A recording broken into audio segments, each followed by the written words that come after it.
terjadi karena ketidakseimbangan masyarakat sehingga terlihat perbedaan yang mencolok. Contoh, fenomena kesenjangan sosial dilihat dari segi ekonomi antara masyarakat kaya dan miskin, pejabat dan juga rakyat biasa. Lantas apa faktor utama penyebab kesenjangan sosial dan apa strategi pemerintah menekan angka kesenjangan sosial?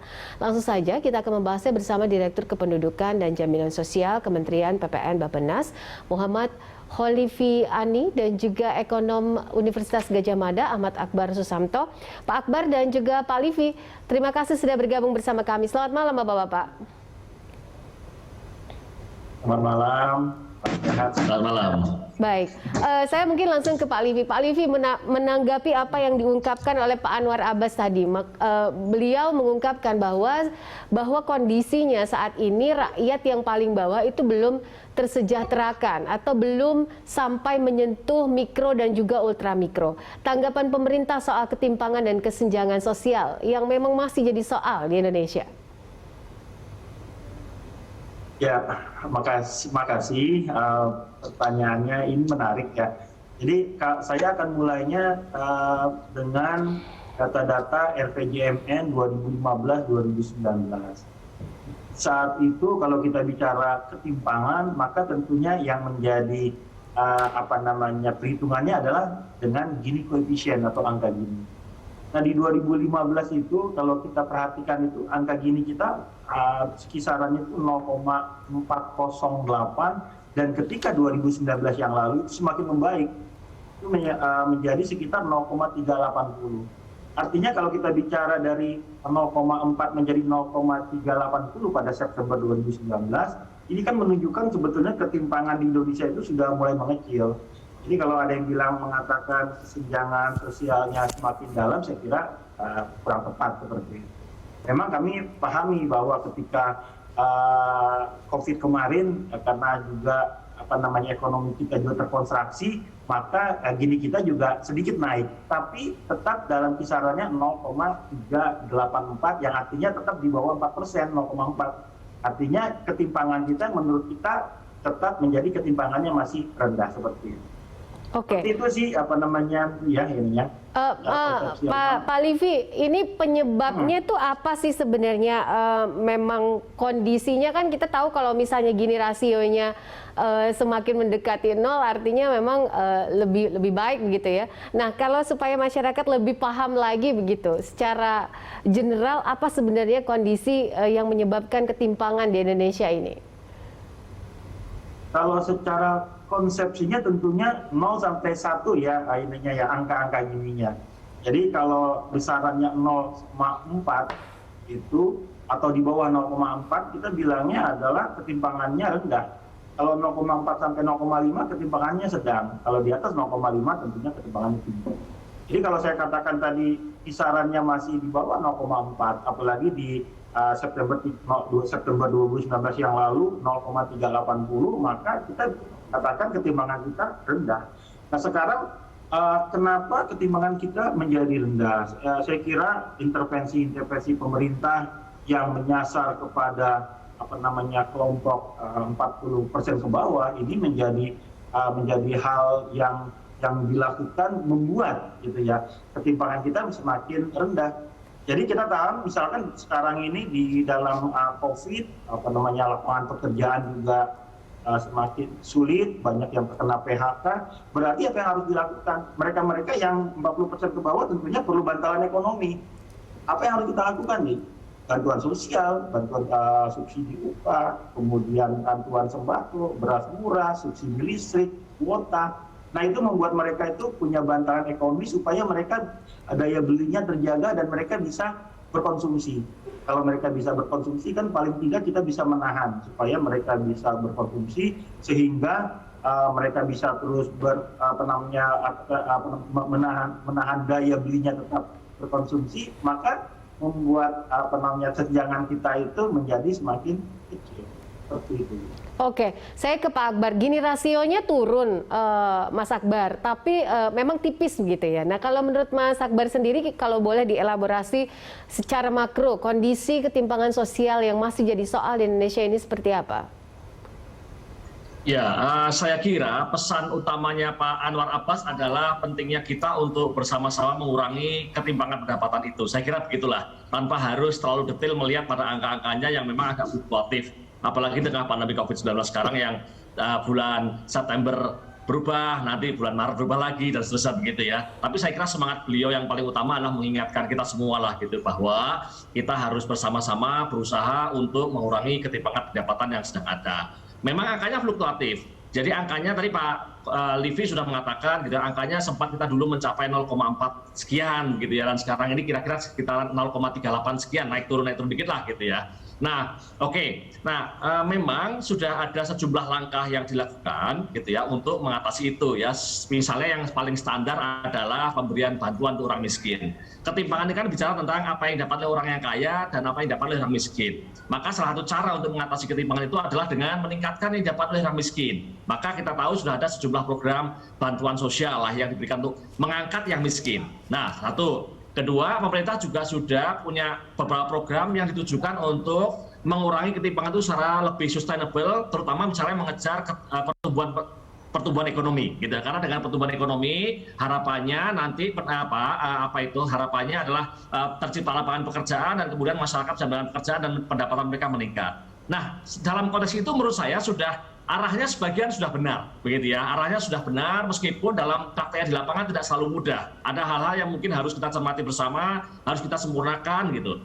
Nah, tetapi memang kalau saya boleh berikan saran, kita juga perlu berpikir tentang hal-hal di luar yang sudah mainstream itu, gitu ya. Saya berikan contoh yang ini sepertinya mewakili semangatnya yang disampaikan oleh Pak Anwar Abbas. Jadi misalnya begini, ada fenomena di mana di tengah situasi politik kita, di tengah situasi sosial ekonomi kita itu, mereka yang punya akses kepada sumber daya itu adalah mereka yang kaya. Sementara yang miskin, akses terhadap sumber daya itu lebih rendah, gitu ya. Misalnya, jadi mereka itu kalau udah kaya, maka untuk dapat berbagai macam konsesi itu lebih mudah dibandingkan kalau kita orang miskin. Nah, itu misalnya gitu ya. Saya kira semangat beliau adalah ke sana. Lalu kemudian, misalnya nih, mohon maaf nih, terkait dengan penegakan hukum, terkait dengan perizinan. Kalau kita relatif mampu gitu ya, punya sumber daya yang banyak, kita kan mudah ngurus itu dibandingkan orang miskin. Nah, saya kira di sini nanti kalau menggunakan bahasa ekonomi, konsep equal treatment belum benar-benar terjadi dalam perekonomian kita. Dan itulah yang mungkin nanti perlu kita pertimbangkan bersama-sama, di samping yang selama ini sudah dilakukan oleh pemerintah terkait dengan bansos, terkait dengan upaya mendorong pertumbuhan ekonomi, terkait dengan upaya menciptakan lapangan pekerjaan, begitu Pak. Oke, baik. Terkait dengan upaya-upaya pemerintah untuk mempersempit gap atau juga ketimpangan sosial yang saat ini masih jadi problem, Pak Livi, ini apa saja yang saat ini dilakukan oleh pemerintah dan juga bagaimana plan roadmap-nya untuk 2022? Ya, Pak, terima kasih. Ya, pemerintah punya komitmen. Pemerintah telah berkomitmen untuk kebijakan pengurangan ketimpangan. Namun kita kembali lagi bahwa ketika kita bicara ketimpangan itu, yang harus disasar juga kita harus tepat sasarannya. Jadi kita lihat misalkan kita afirmasi kepada kelompok 40% terbawah, saya kira itu menjadi hal yang penting kita lakukan. Dan juga tentunya kebijakannya juga harus lintas sektor, nggak hanya ANSI kebijakan sendiri-sendiri. Tadi Pak Akbar juga sudah sampaikan perlindungan sosial sudah kita lakukan banyak hal dan akan kita terus jalankan di 2022. Kemudian di sana juga kita mencoba juga mengembangkan satu skema yang namanya registrasi sosial ekonomi. Kita akan lihat kembali kira-kira dari data-data yang ada dengan tepat sasaran supaya gitu ya mereka yang akan kita berikan bantuan juga mereka sesuai dengan hak mereka menerima hal tersebut. Kemudian juga misalkan penyederhanaan program-program untuk penyaluran yang secara digital supaya cepat, kemudian responsif juga terhadap bencana, itu juga menjadi kebijakan kita di 2022. Termasuk misalkan juga adalah mereka-mereka yang kehilangan pekerjaan, PHK. Berarti apa yang kita lakukan? Kita bisa misalkan penguatan kelembagaan pelatihan vokasi di seluruh Indonesia, sehingga dengan hal tersebut mereka-mereka yang kehilangan pekerjaan, baru bekerja, mereka bisa kembali bekerja. Termasuk misalkan juga satu hal lagi yang penting menurut saya, dan kita juga sudah pahami bersama, pengembangan UMKM. Saya lihat bahwa pengembangan UMKM ini bisa menjadi salah satu penggerak utama ekonomi untuk kelompok misalnya menengah ke atas, kelompok menengah dan menengah ke atas juga bisa kita dorong ke sana. saya kira, dan termasuk lagi saya kira yang terakhir adalah redistribusi kebijakan fiskal untuk redistribusi yang merata. Itu juga menjadi hal yang akan kita lakukan di 2020. Oke. Kira itu.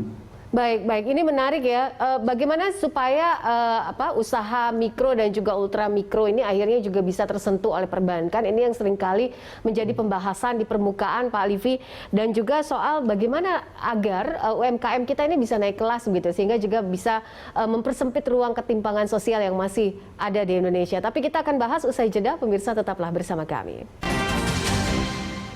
Anda kembali bersama kami dalam Hot Ekonomi. Saya masih bersama Pak Akbar dan juga Pak Livi.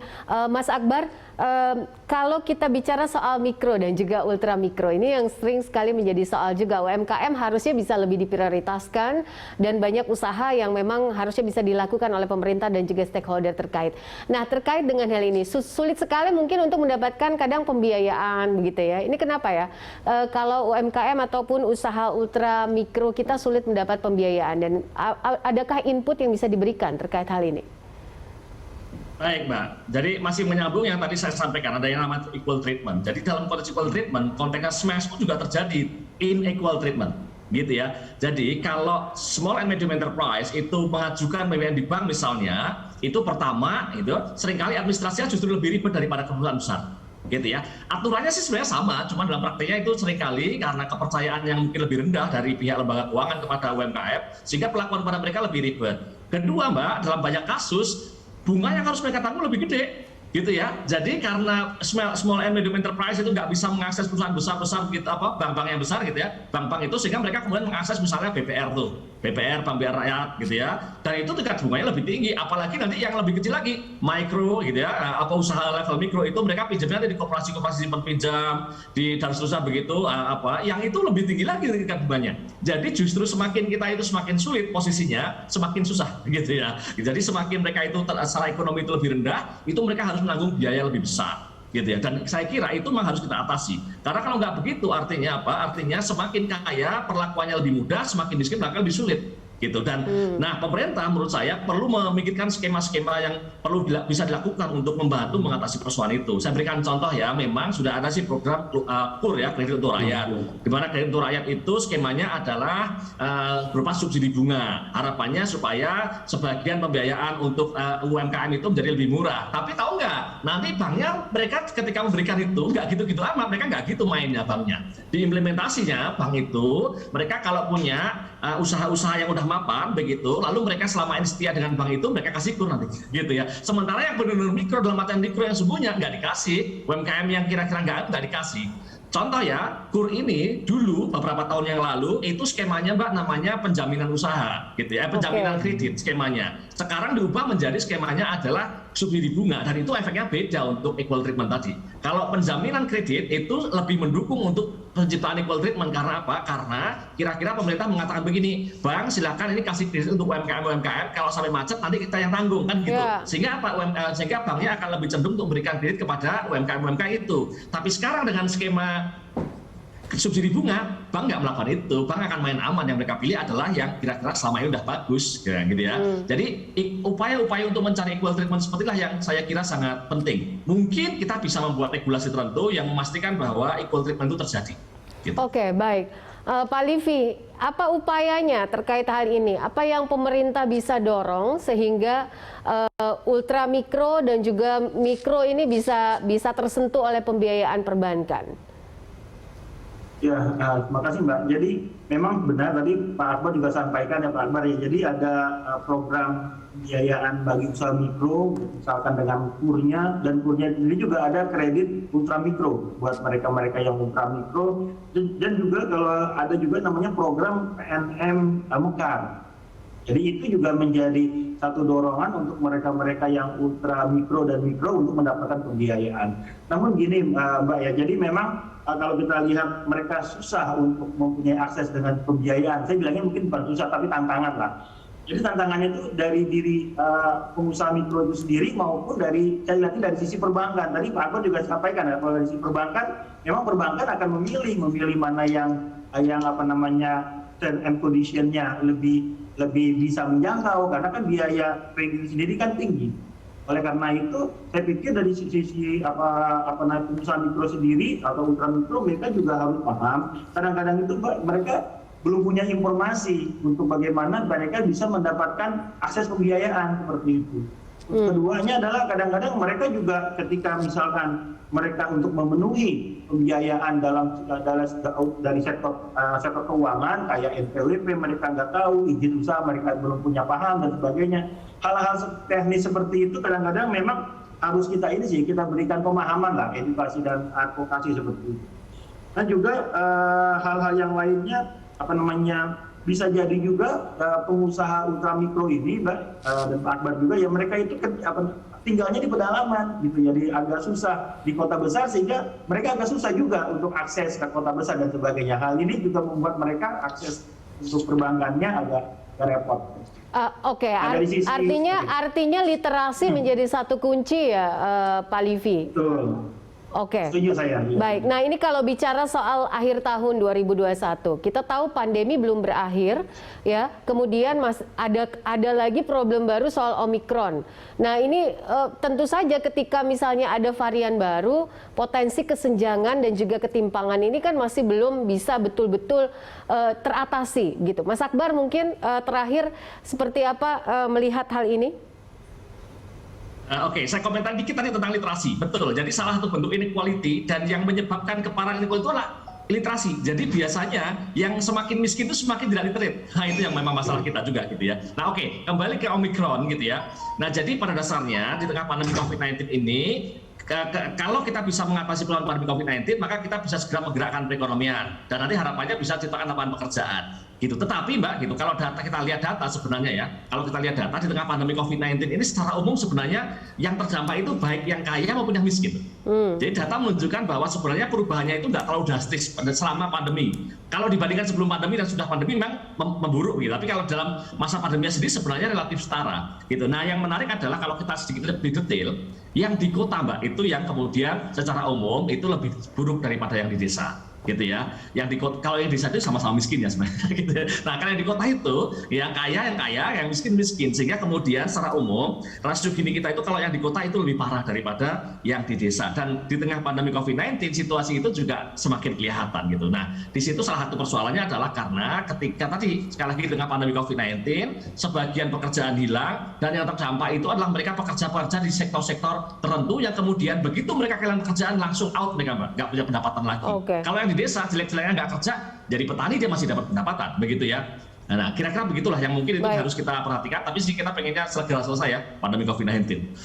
Baik. Pak Akbar dan juga Pak Livi, terima kasih untuk diskusinya malam hari ini. Kita harapkan diskusi kita ini insightful ya, kemudian juga bisa menjadi salah satu solusi juga dan juga catatan untuk pemerintah dan pihak terkait sehingga ketimpangan sosial di Indonesia ini tidak terus dalam dan juga terjadi. Terima kasih Bapak-Bapak, salam sehat selalu dan sampai jumpa kembali dalam Hot Economy.